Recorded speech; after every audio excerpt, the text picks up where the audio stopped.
Hello, welcome to BroadCAST, the webinar interview series from the UNL Center for Academic Success and Transition. I'm your host, Dan Hutt, and we couldn't be more delighted to have with us today from his home in Los Angeles, California, musician, singer, and songwriter Dan Wilson. Dan, it's a tremendous honor to have you with us here today. Thanks, Dan. Hi, everybody. And just a couple of things to square away before we launch into the plethora of questions that we have. I must tell you, as a longtime fan, today we're talking more about the Trip Shakespeare album, Are You Shakespeareans? But your opening vocal on Turtle Dove and Across the Universe is one of the pivotal moments of rock as far as I'm concerned. And I'll tell you the same thing that I told Jake as well. The way that the rock hierarchy works in the world of Hutt is the Holy Trinity is the Beach Boys, the Beatles, and then the conglomerate of the third arch of the triumvirate is Trip Shakespeare / Semisonic / Twilight Hours, nice. Matt Wilson, etc. So yeah. It really is just a tremendous honor to have you here today. Oh, so cool. Thank you very much. I really appreciate that. I wish that the triumvirate could just scoot up ahead of the Beach Boys. We could be second next year instead of third. Absolutely. Well, Dan, we'll dive right in. And I've got many questions for you, some educational based, some artistic, so on. But let's start. What was high school like for you as a kid? And did you always know that you would be going to college? I went to a big public school in Minneapolis, in St. Louis Park, which is my family lived a block from the Minneapolis St. Louis Park border. And I had 800 kids in my graduating class, I think. The school had a real blend of college and no college bound kids. It had a pretty good arts program, and that probably sort of empowered me to. I was in the theater productions, and I wrote songs for one of the plays, and I was in the jazz band playing bass, and there were opportunities for a musician and somewhat visual arts kids in my school. So I found it to be really pretty dreamy, actually, for a big public school. Did you know that you were college bound the whole way? I did. I think my family took it for granted. My parents grew up in small towns in Minnesota. My mom didn't go to college. My dad, I think his dad had gone to Mankato State in Minnesota. And then my dad went to Dartmouth in New Hampshire. Mm-hmm. And I think that my family was just very much like, okay, you're going to go to college, you're going to go to college. And when I applied to colleges, I had my choices, and my dad said, you have to reach higher with your choices. Because I was like, I applied to Pomona, Lawrence, Brown,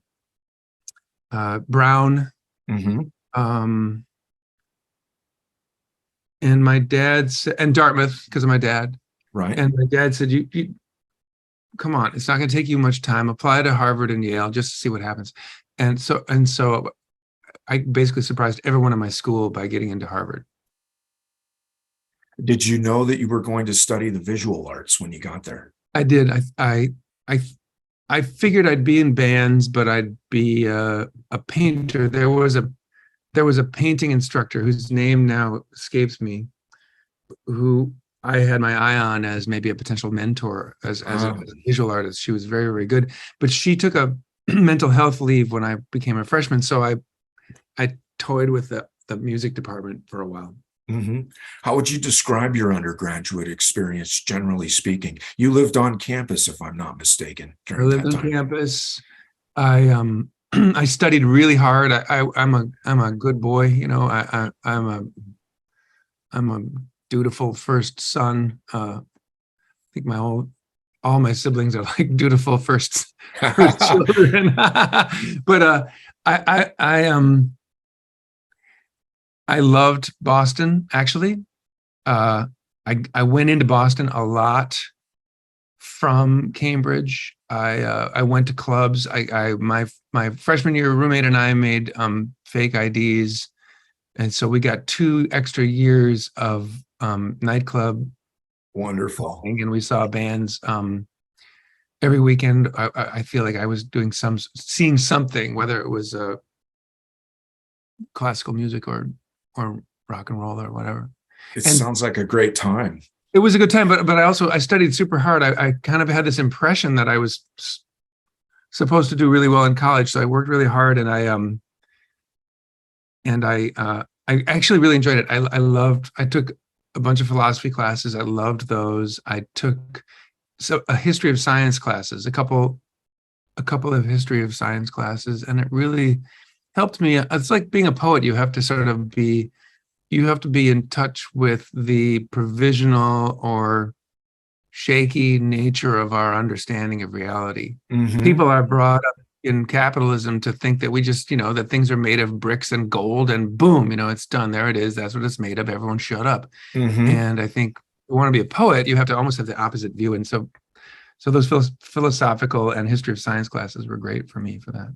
It sounds like you really took advantage of those courses outside of your core curriculum, so to speak. Yeah, that sounds great. Now, I've got this crazy theory about art students, so I'm ready for you to debunk me here, as did your bandmate Jake. I've always thought that students that go into theater or music or the visual arts, that's a different sort of student than an engineering student or a business student or accounting or whatever. And going in that that's anything but a secure financial future, a guaranteed future, so to speak. And I've always thought that when students go ahead and just disregard that and major in art or music or something, that must indicate that they've got real confidence in their chops that way. And Jake said to me, no, it's just that I was more scared of the alternate path of getting eaten alive in the business world. But where do you fit in on that question? Do you feel like you had really great confidence in your chops, and that was what helped you push through? No. Okay. I mean, I like your theory. I like your theory, but my experience, I had a very quirky. My experience in high school, I was the person who was always being I would say something that seemed very normal to me, very like the obvious thing to say. And the needle would scratch and everyone would stare at me. And then someone would say, that's the weirdest thing I've ever heard. And this happened to me so many times, but I wasn't trying to be weird. I was just different. I just didn't fit in to people's hopes or expectations of what a comfortable, fun person would be like. I made people feel like they were with an alien, so and I've sorted that out to some degree, but I feel like going to college, and it's incredibly privileged. I came out of college with huge amounts of student loans, and it was then rough to be a bohemian after that with my debt. Mm-hmm. But going to college for me was like, okay, nobody has said one time that the thing that my recent remark was the weirdest thing they've ever heard. It was like, I found a kind of a subgroup of misfits in college that I could fit with. And that was the most comfortable I had been thus far. And when I left college and just became a musician, and this is not really a great, well, I won't say that. When I left college and became a musician, it was like, oh yeah, now I'm really just like everyone. And that was my indication, I think, that I had found my people. Yeah. I'm not weird in this context at all. But like people have asked me, like, did graduating from Harvard help you as a musician? And in a way, like I have to say, in one way, in a kind of capitalist way, maybe no. But as far as like, I think getting exposed to like other ways of thinking, whether it's in my case, history of science or philosophy, or reading a book you wouldn't have read, basically. Not to be too dark, but like generally the culture wants you to just be alone and work. The culture doesn't really want you to be happy. The culture doesn't want you to be like, floating on a cloud after seeing a play or an opera or a movie. The culture wants you at home watching Netflix or working. Yeah. And that's like a dark thing to say in a way, but I mean, I feel like somehow getting an education is partly a matter of like stretching beyond those bounds that the culture will try to wrap you up in for maybe the last kind of formal time. You're broadening the way your brain works, and you're widening the scope of your expectations about reality. Right. And so for me, I could say like it would have been more helpful for me, a college degree, if I'd gotten a professional job. And, if the music thing had blown up, or no, collapsed, I guess, because it did blow up. But if it had collapsed on me, I would have tried to eventually, like 10 years later, I would have tried to find a regular job. And in that case, having a degree probably would have helped me in some way. There were a lot of questions. What have you been doing with your life? But I think it would have.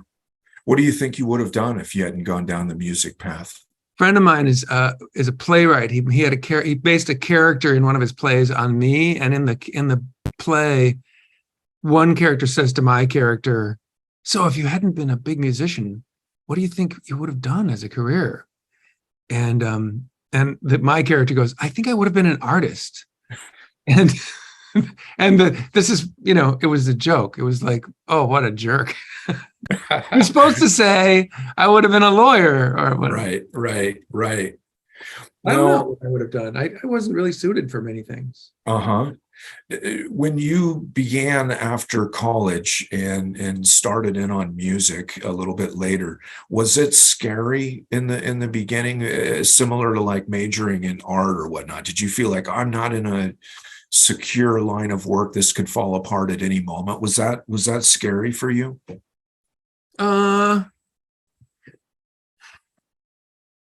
In one way, yes, but I had probably had 15 jobs before I left Minneapolis. What are some of those jobs? We want to know about that. All right. I was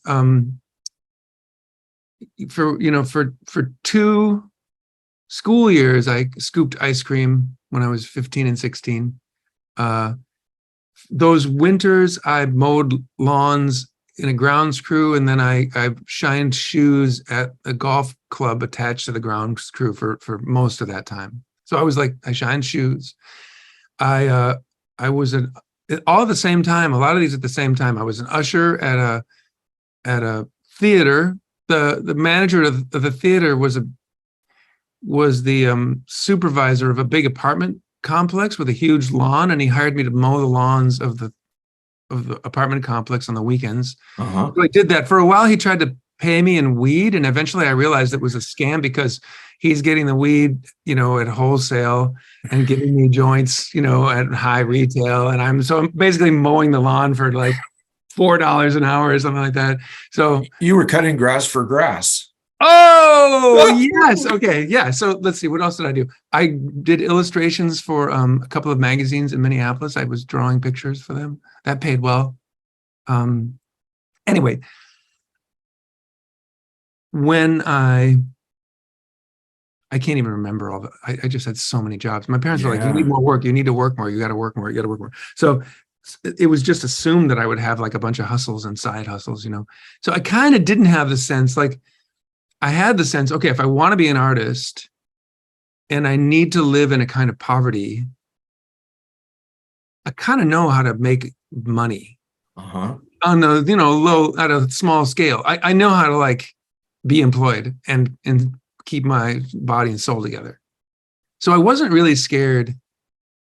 And for some reason, I knew enough about being an artist that I knew that it was very unlikely to be a stable, comfortable life. And it wasn't for the first like 10 years. It was not that comfortable. What did you think when you left Harvard with your degree in hand? And if I'm not mistaken, you went to San Francisco at that point. Yeah. What did you imagine would unfold in your life at that stage? My then girlfriend, now wife, Diane, and I discussed what to do. Do we want to stay together? Yeah, let's stay together. Where could we live? Well, Boston, she's Filipino, and in Boston, we'd walk down the street and cars full of jerks would yell racist stuff to us. And it really felt like Boston was like special in that way. Like it was more, anyway, we would go to New York and no one ever did that to us when she and I were walking down the street in New York. And we went to all these other places and it didn't happen. But Boston just happened to be like this very hostile place to a mixed couple. So we thought, okay, somewhere else besides this, probably like New York she had lived, we had like lived in various or been in various places, and we decided to go somewhere that neither of us had ever gone. So we went to San Francisco. And Jacob from Semisonic went with us because we decided we were going to start a band there in San Francisco. That's terrific. That's terrific. Heidi of Roca asks, have your friends and family supported your decision to make a career in music from the beginning? Yeah. My friends all just assumed. I don't think there was any thought among my friends. I had this huge fight with my parents. This is so dumb, but I had this big fight with my parents after high school or like when planning my next step, when planning whether to go to college. I said, I think I just want to like join. And I didn't even care about this in a way. I said, I just want to join like a traveling singing group, like Up With People or some kind of, like, I don't even remember if I would have had to be evangelical to do this, because I'm not, but I had my eye on like several like nerdy groups of, kids who probably went around the country selling magazine subscriptions and singing songs or some kind of weird ass thing. But my parents were like, no, no, you're not doing that. You think you need to do that, but you don't need to do that. Don't do that, of all things. You could, be in a band. Don't go around in a singing troupe on a bus. They were very against. They thought that was like a half-ass. That would be me half-assing. So they were supportive, interestingly, in that way. And like at one point after college, I got a job as a draftsman at an architect's office, and I was doing the drawings for tall buildings in Minneapolis. I was pretty good at drawing the exterior wall, so you have to figure out how things turn the corner and how the flashing goes around the wood and you have to know the standards of how those things go together. The architect has to look it over, obviously, but I got pretty good at like doing those drawings, or I could draw up a bathroom for an architect or things like that. So I was doing that thinking, I'll become an architect because it's sort of artsy. And my parents sat me down like six months into that job, among my 100 jobs, and they said, Dan, we want to talk to you about something. Okay, listen, Dan, are you doing this architecture thing because it's sort of a professional version of what you really want to do? And I was like, yeah, I am. And they're like, okay, do you think that would make us happier? Because it wouldn't. And I was like, really? And they said, yeah, we don't need you to be a professional version of a painter. If you want to be a painter, you better just go for it. Don't half-ass this, get out and do it. What and terrific don't try to support. Please us. Yeah, don't try to please us with your life path. They were like, please don't do that. Gosh, that's incredible support. Lucky me. Absolutely. Lucky me. Absolutely. And we had our struggles. My parents and I had our struggles. So it wasn't like it was a constant state of wonderful understanding. And they said that. It was Yeah. more like Dan is a mystery to us. We don't understand this ups and downs of depression and mania. We don't understand all these things we don't understand why a person would want to, throw away some things to be an artist. They didn't understand all that at all. And they still mustered up the clarity and generosity, I guess I'd say, or empathy to say, you're not doing this for us, are you? The architecture. That's really extraordinary. I won't be able to recall it, but it reminds me of the great quote from Thoreau. If a man does not keep pace with his companions, perhaps it is because he hears the rhythm of a different drummer. Let him follow the music that he hears, however distant or far away.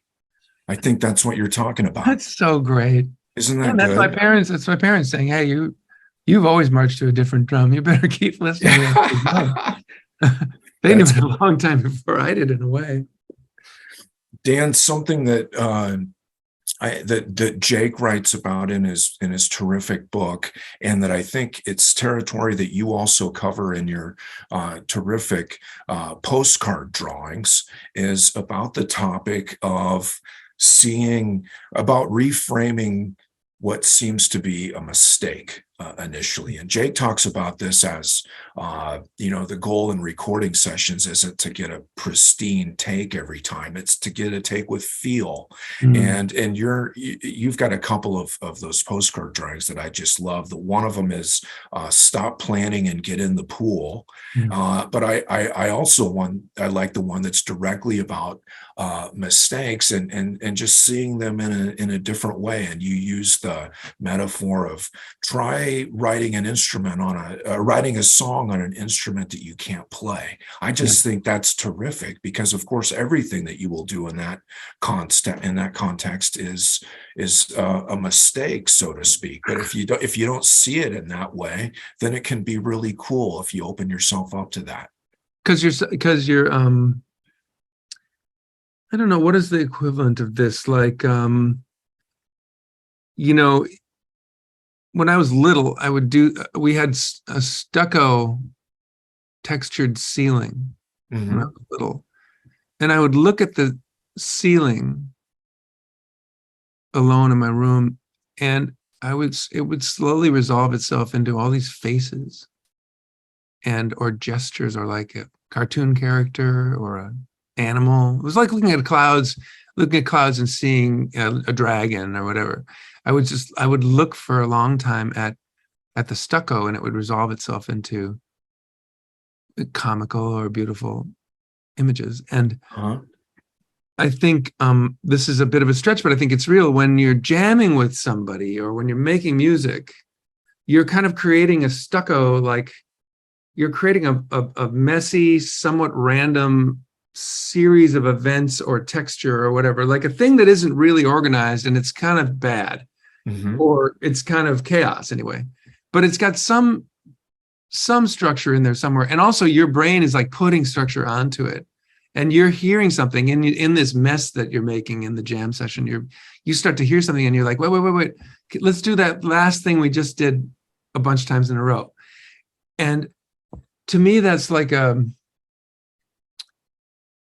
that's what playing an instrument you don't know how to play is like. You think you're doing intentional stuff, and all this crazy crap comes out, but you sometimes hear like a beautiful phrase in the crazy mistakes, It's like opening your mind to not being. Artists have to be really inconclusive a lot of times. They have to be very aggressively or assertively, I don't know, inconclusive. They have to, is it right yet? Right. I don't know. Maybe not. Like certainty is fine and dandy, but someone in the room has to be going, I'm not sure, and it's hard. It's our world rewards, done, dusted, bam, out the door, we're finished, next, like that's which is fine. There's nothing wrong with that, except it's probably nice to have both options available. Absolutely, absolutely. I also love your playing cards, words and music in 6 seconds. Those are just terrific. The best one out of the batch, if I may read it, your biggest artistic project, you living an artist's life, not a brand, not a payday, not a big contract, freedom as an artist. That's just beautiful. And I think I could stretch that out to say that's true of everybody. Whatever area you're in, your big project isn't to like wrap up some giant contract or finish, a shopping mall that you're the developer for. That's not it. It's you. It's your development as a creature. Absolutely. You are your own biggest and most important project, and that will make you a beautiful part of other people's lives if you treat yourself that way. I was just listening to your record Free Life again last night, and it seems like that sentiment is at the core of that LP as well. So it really resonates. Another thing that I learned from the cards that I hadn't really thought about much was it gave me a new angle on practicing, on rehearsing as a musician and as an artist, and it made me think about it in new ways. One, as rehearsal or practice is the price of being a pro and showing up to work whether you feel like it or not. But the part that really blew my mind, and you say as much as well that it occurred to you, is the concept of working before inspiration. And I've read before that you learned that initially from one of your printmaking professors back at Harvard, that idea of not waiting around for inspiration, but working towards that. That's an entirely contrary point of view from the way I operated my own little home recordings and whatnot. I'm guilty as ever of waiting around for inspiration and trying to be too precious with my songs, and that doesn't fly, I think, as a pro. You've said before, music, or rather art, is a volume business, right? And sometimes you're not going to feel like it, but you still have to go forward and do that. I've never been able to achieve that. I have great respect for you to have the discipline and the routine to be able to pull that off. Well, a couple things feed into that. Like, first of all, I'll say Bach is one of my favorite musical figures. Me too. And Bach had a job at a church, probably, I don't know, a cathedral or something. And he had to furnish the music for the services. And he would write new organ pieces every week to play during church. And it was a gig, and they had to eat. It wasn't like Bach was Bach back then. Bach was like a guy with a lot of kids and, needed to put food on the table, and he wasn't, an aristocrat. So it was not blue collar, but it was manual labor. He had to write out, and practice the piece for this week every week and bang it out. And some of them probably sucked, he probably was like, well, this week's cantata is bad, but it's Sunday, here we go.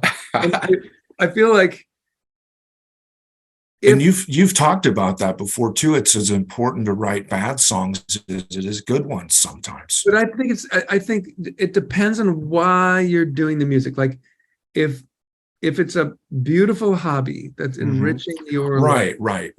You're not obliged to write the bad cantata for Sunday's service. You don't have to.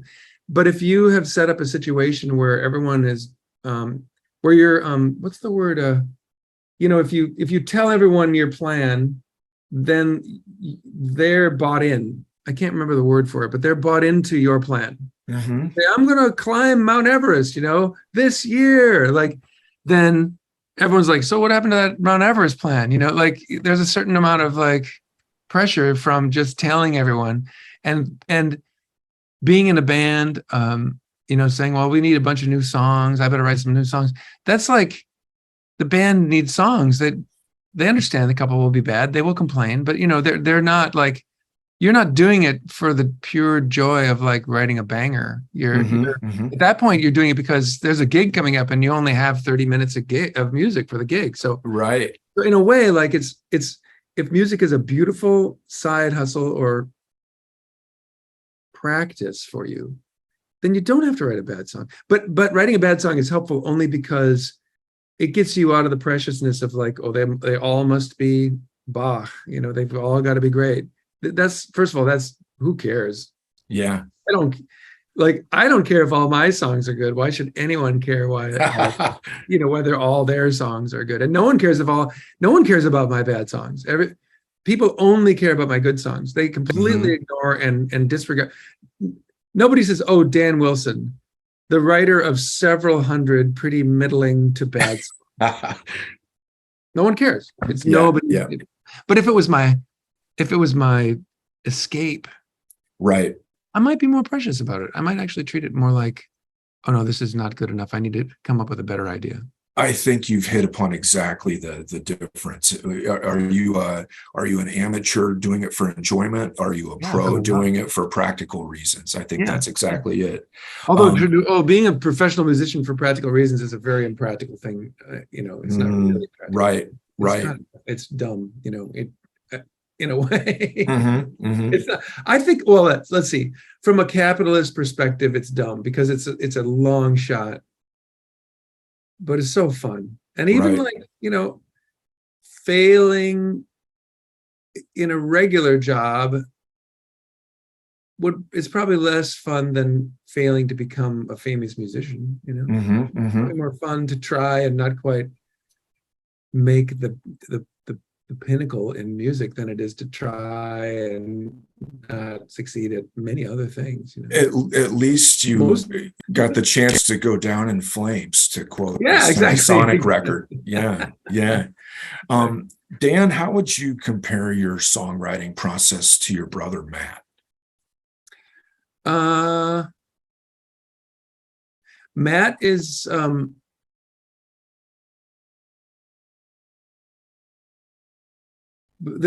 I would contrast them in some ways. Matt is very slow, intentionally, I think. Matt doesn't want to be hastened by anybody. Neither do I. But that said, Matt really doesn't want to be hustled by anybody. And Matt wants to wait to see if he thinks it's really great. He doesn't want to show it to a bunch of people if he hasn't already. What I think one thing that Matt would not like is to write something awesome that in the end he decides is not cool. But he showed it to everyone and everyone's like, that's it, it's the best. Like that would be a bother to him. And I'm the opposite. I will finish something fast and overshare. And then I sometimes am put in that awkward position of like, yeah, everyone likes it except me, and I don't want to do it. I don't want to use it, But also in that case, they might be right. So he and I are very different in that way. He and I both value the way the words fit with the melodies, like the way not only the meanings are important with the melodies, but also the way the vowels fit, the way the vowels kind of sing. Yeah. He's really good at that. And I know he works really hard at that. And he loves tinkering with tracks as much as I do, but I put myself in the position of being in a hurry kind of willingly, because I just would rather do that myself. Yeah. But I think the things we share are probably much greater than the things that we contrast. It's more like he's like a glacier moving through town with the song, and I'm like a molasses flood. That's terrific.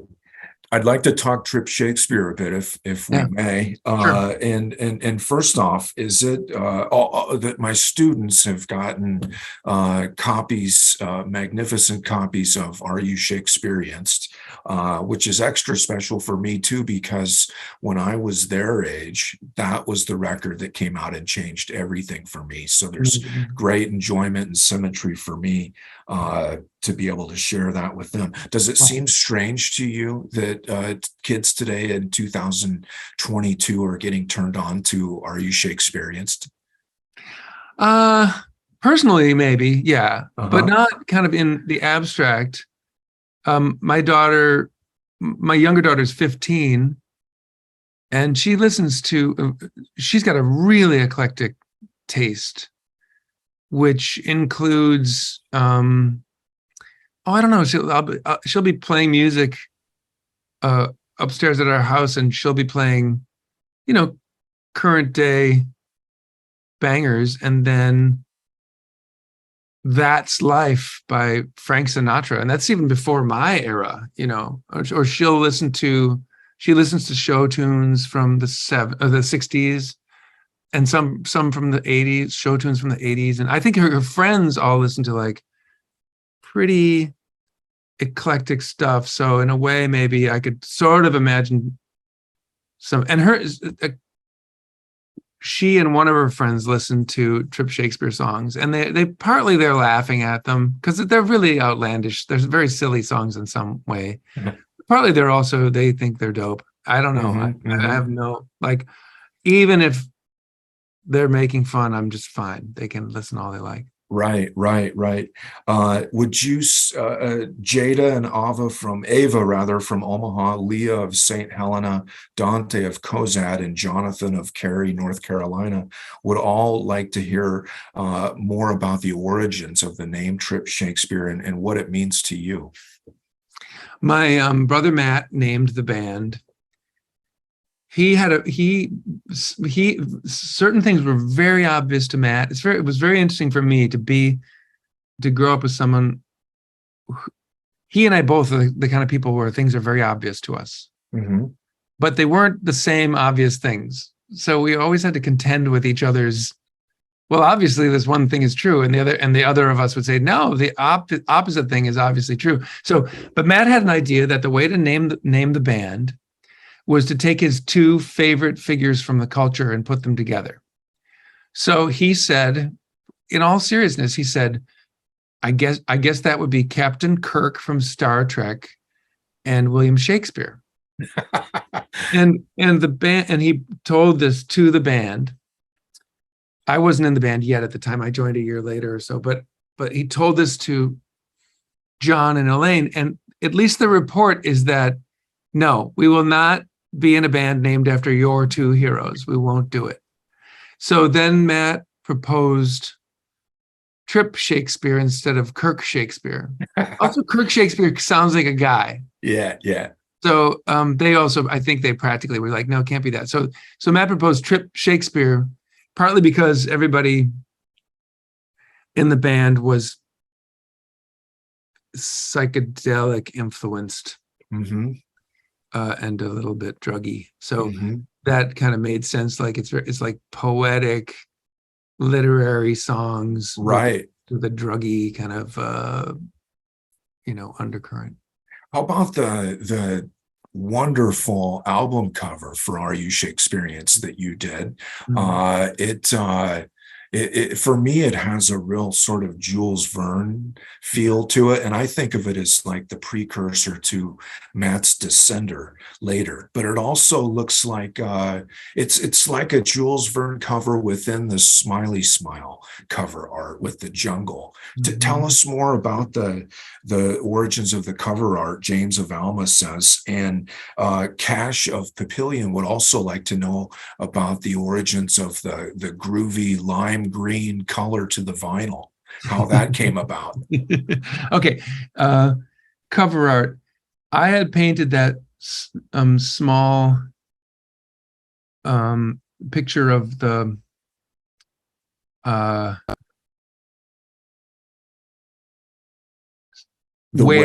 and the octopus, a giant squid. Yeah.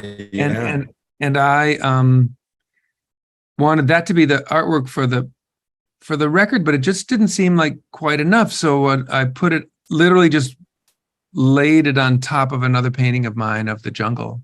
And then we took a picture of that and made that the album cover. Surely works. Yeah, it's dreamy and kind of ominous, and it has a lot of things about it that we registered, that we really kind of resonated with, I think. And then what was the second question? Oh, lime green. Oh, yeah. I think the lime green thing, honestly, this is so dorky, but John Munson had a tendency to, we all went thrifting all the time. We bought all our clothes in thrift shops. And so we would buy these kind of like sleazy formal wear.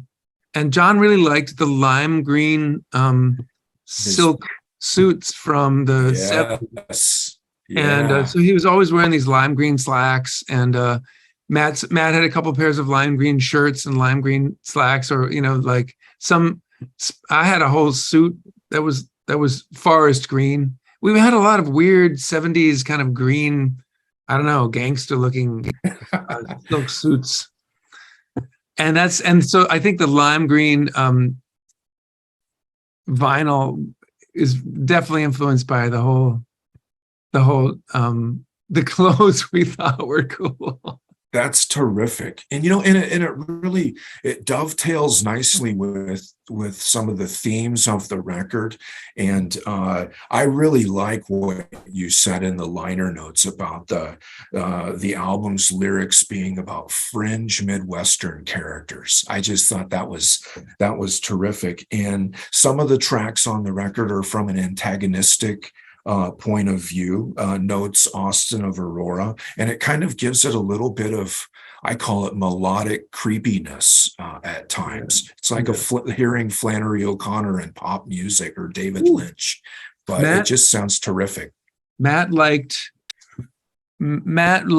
those fringe characters and those kind of fanciful stories, but he also kind of he didn't want it to be funny. And that's why some of that kind of antagonistic vibe of some of the characters in the songs, like on Thief, for instance. Yes, like some people who are very misguided or just bad, you know.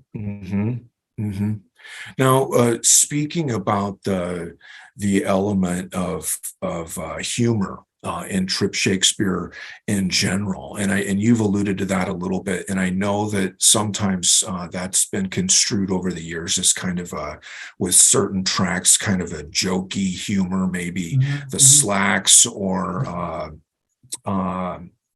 I draw a blank at the moment, but you know what I'm talking about. But really, that I think that component of humor in the band is just super important and not a silly thing at all. I've seen an interview with Matt where he says, when the music is so sublime, it just makes me want to laugh. And I don't know why. But others have said the same thing. Brian Wilson said during the making of Smile, we are closest to God when we're dying laughing. And I just think that's so true. Could you say more about that element in the band? Yeah, like, well, my favorite Trip Shakespeare things are things where the tragedy and the comedy are all happening at once. Like, I really love that song, Reception. Yeah, from the perspective of like an ex-boyfriend at a wedding who gets too drunk, and now all the bridesmaids and the groomsmen are looking down as he's collapsed on the ground during the party. That's funny. It's funny. It's just funny, but it's also like really sad. It's like, sure it is. That's a bummer. That's like a sad moment, but it's also funny. And Matt kind of, I feel like Matt kind of threaded that needle in a lot of things that we love in music. Like, one of the reasons that Eminem song Stan is so good is just, it's one great joke after another. Like, it's one, but it's dark. It's, you know, it's sort of the way Scorsese movies can be really funny. characters are dopes, and they're doing the dumbest stuff, but it's also really violent and terrible. Like the Stan wouldn't be as great of a song if it was just grim from beginning to end. No, it's like one witty, funny kind of misunderstanding after another, and it's just, that's why to me it feels real, because it's funny and it's super sad. And I think a lot of things. I was listening to a podcast earlier today of Lex Friedman interviewing Rick Rubin, the producer, and I worked with Rick a lot, right? And Lex Friedman was trying to get at the seriousness of "Fight for Your Right to Party" by the Beastie Boys, and Rick kept insisting, "Oh no, we didn't think anyone would even like that. We were 20-year-olds. We thought everyone would hate those songs. We liked them ourselves, and we thought our friends would like them, but we didn't think, posterity would like it. We just thought they were funny." That's like, I don't know. That's like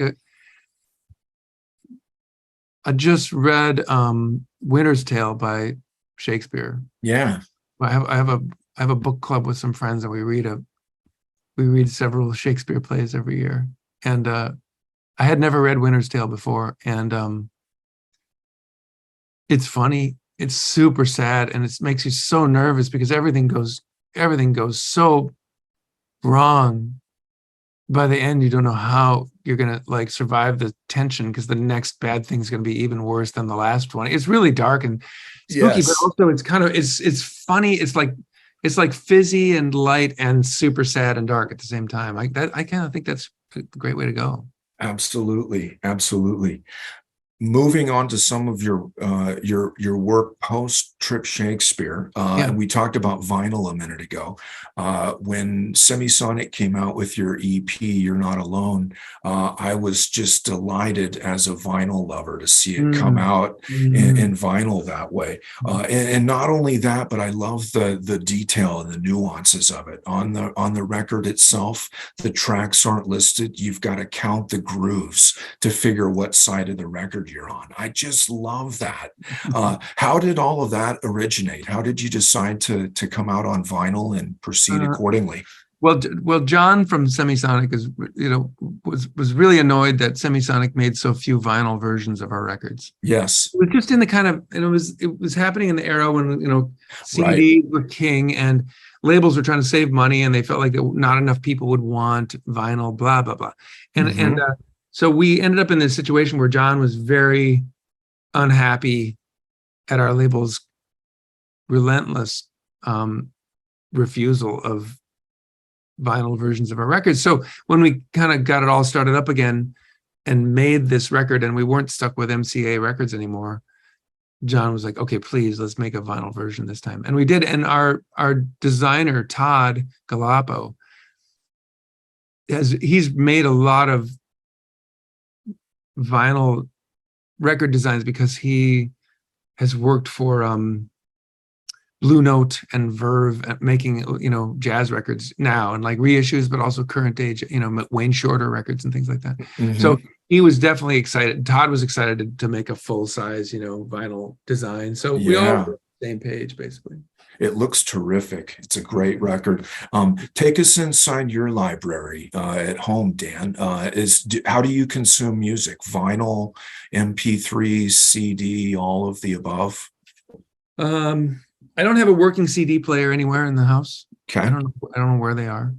I have one on my computer. I could open that tray on a computer. But my laptops don't have a CD slot. My car could play a CD, I think, but I'm not sure.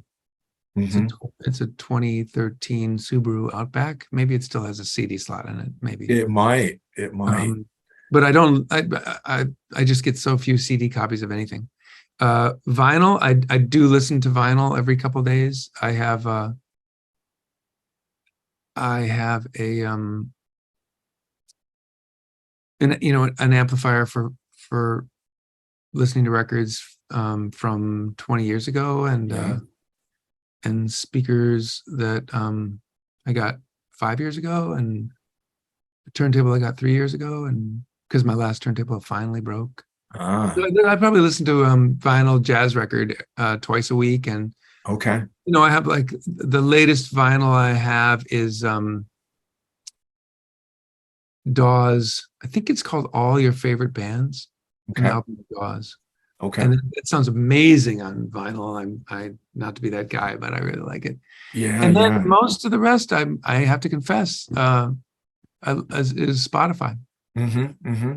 That's one of the things that we're talking about in class this semester, and everybody's that difference between physical formats or digital domain, and everybody's got a copy of Are You Shakespeareans, with which of course it has the download card with it, so we can Mhm. A and B in that sense. What are your reading tastes like, Dan? And do you read more fiction or nonfiction? Let's see. I read a lot. Okay. I promise myself that I'll read, and then I read. The last books I've read, I read The Left Hand of Darkness by Ursula K. Le Guin. Oh, good choice. First time ever, never read it before, amazing. Before that, I read The Parable of the Sower and The Parable of the Talents by Octavia Butler, science fiction giant. Also, for my first time to read her. That was amazing. Both of those books. I'm reading Arcadia by Tom Stoppard. It's a play about time and science and gender based and it's about misunderstanding and puns. It's based in a British manor house in 1809, and the same British manor house in 1993. And the furniture's all the same. The characters come and go. The group from the 1800s comes in and they talk about a bunch of things, put books on the shelf, take them off. Then they all leave. And then the group from 1993 comes in, take books off the shelf and say, look at this old book. Someone left a note in here. And they're like, it's an amazing, anyway, Arcadia by Tom Stoppard. What's the latest? I've read some nonfiction lately. I don't remember what the last nonfiction I read, but last year I read Tune In, which is about the Beatles. Okay. Yeah.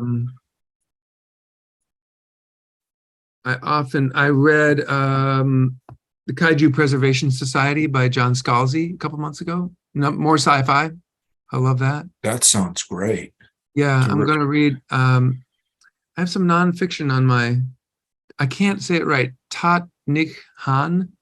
I'm into a book about Buddhism, which is really amazing. By that author. So my reading is obsessive.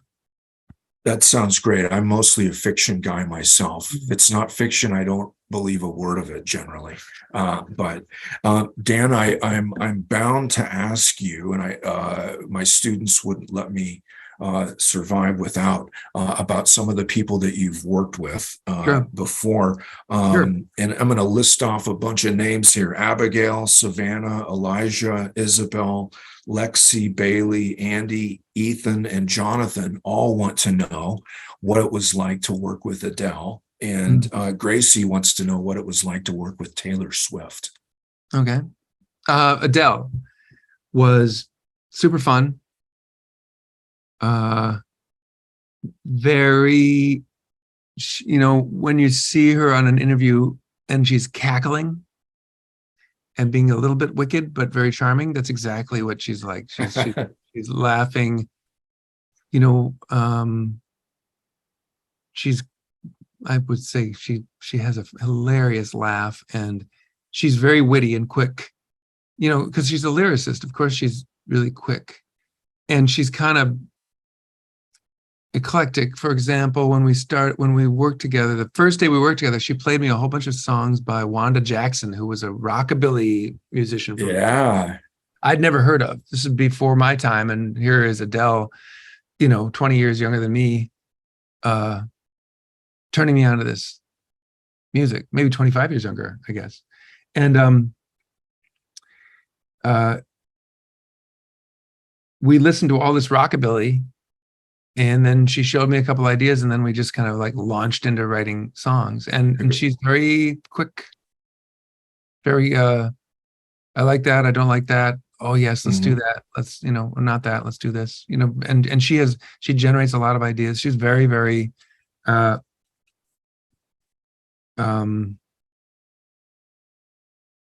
what's the word? Like it's not like she's facile. It's hard for her, like it is for anybody. It's not like she's like just pumping out the jams all the time, but it was more fun than it was work. Okay. And yet she's very serious. And Taylor Swift? Taylor's I don't know, Taylor's like maybe the best.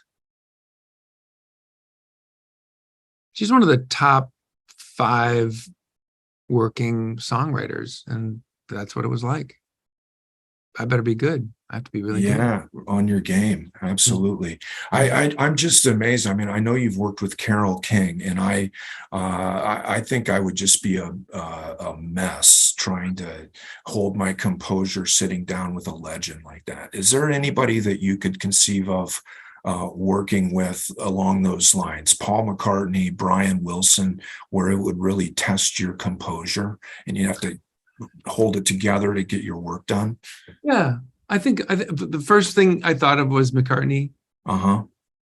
When I've met McCartney one time, and I made several little conversational blunders in a row. I was nervous. I was nervous. I didn't know whether I'd be nervous to meet him, but I really was.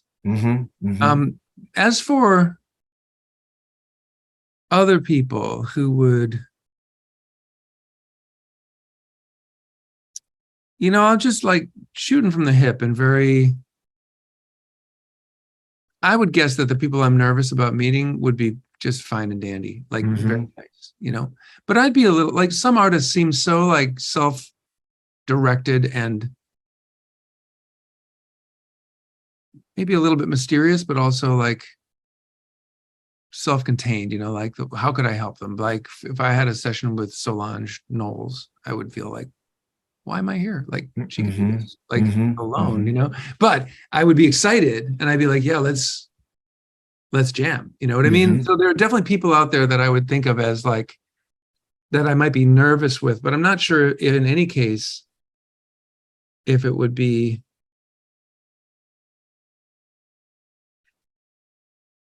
worth being nervous about. The only really bad sessions I've had, and I'm not going to name names because it's really sure, of course, have been with people who didn't want to do it. And then you end up in this weird position of like, okay, we're writing a song together, but you don't want to. So instead of saying, I mean, why can't you say, I don't want to do this? Because if you go through with it, you're just torturing me. You're just making my day a waste of time because you don't want to do it. And you're mad at me for something that wasn't even my idea. You and your people decided we were going to do this. I mean, it was my idea because and for my part, I said yes. But if you come into it thinking no, and then you're mad at me because we're writing a song together because you don't want to write a song with somebody. What a terrible situation. So dumb. So anyway, I've been in that situation. Like the last time I was in that situation was it was probably 2019. Okay. And it was with an iconic artist who just didn't want to be there. And like when I figured out that they didn't want to be there, I became very comfortable because I don't need to write that song today. I really don't. I would much rather just shoot the breeze and see what's life like for you. What's going on. I don't want to start like writing some damn song if the person doesn't want to. It doesn't make any sense. Yeah, to birth it into those under those sorts of conditions. Yeah. So it's like now you have a job you hate. That's pretty. And after all this trouble, right? You hate your job. I don't know. Anyway, makes no sense. Dan, in the final minute that we have here, and I could ask you another 300 Trip Shakespeare questions here, but I won't. Couple things. will we get a new Semisonic record anytime soon? And I think it would be a great idea for Omnivore to do reissues of Across the Universe and Lulu. And here in Nebraska, we have demonstrated that we're willing to do our part. You guys are going the distance. We're going the distance. Yeah. Yeah. What do you think about those things? Semisonic, we're working on a whole bunch of new tracks. I'm really excited. I've written 25 new songs that seem like Semisonic songs. And, so that probably means that there's 11 good ones. And that's great. So we're definitely excited about trying to figure out a way to make a new Semisonic record, or maybe like 3 EPs or something like that. Sure. I agree. I wish that Omnivore could put out those other albums, but the rights to those albums are owned by Universal. Okay. And Universal is a big corporation. So if it doesn't look like it's going to make a lot of money, they don't even want to pay someone an hour to talk to us about it. They're a big corporation. No. It's like, all they could see with Trip Shakespeare reissues of those 2 albums is we got to assign somebody, 15 hours of work to get those reissues done. No. Don't even answer. So it's just like the brutal realities of, the capitalist machine. There's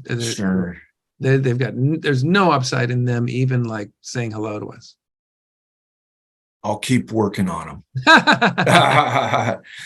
Dan, right after Trip Shakespeare disbanded, and you were, I think, on your first tour with Pleasure at that time, I sat with you briefly at the bar and at the Bottleneck in Lawrence. Amazing. And I came in, I wasn't supposed to be in the place at that time, but it was about 4:00 in the afternoon, and you guys were running through Falling at the time, and which is still my favorite Semisonic song. And I remember thinking to myself at the time, I was really worried Trip Shakespeare had broken up and I didn't know what was coming. And when I heard you guys playing Falling, and I heard those backing vocals from John and Jake as well, I thought everything's going to be okay. And and sure enough, it was. I love it. Dan, so many thanks for your generosity joining us today. It's a huge personal honor, and we're very, very grateful. So thank you so much. I'm happy to do it. I mean, I hope that, my path has been so strange and so twisty, in life. I feel like it's not a very practical thing to talk to me and listen to how my path is gone, but I hope that some people can glean something useful from this conversation. And in any case, it was fun to talk to you. I'm certain of it, Dan. Thank you so much. We wish you all the best going forward. Cool, Dan. Okay. Talk to you later. Take care. Bye. Bye.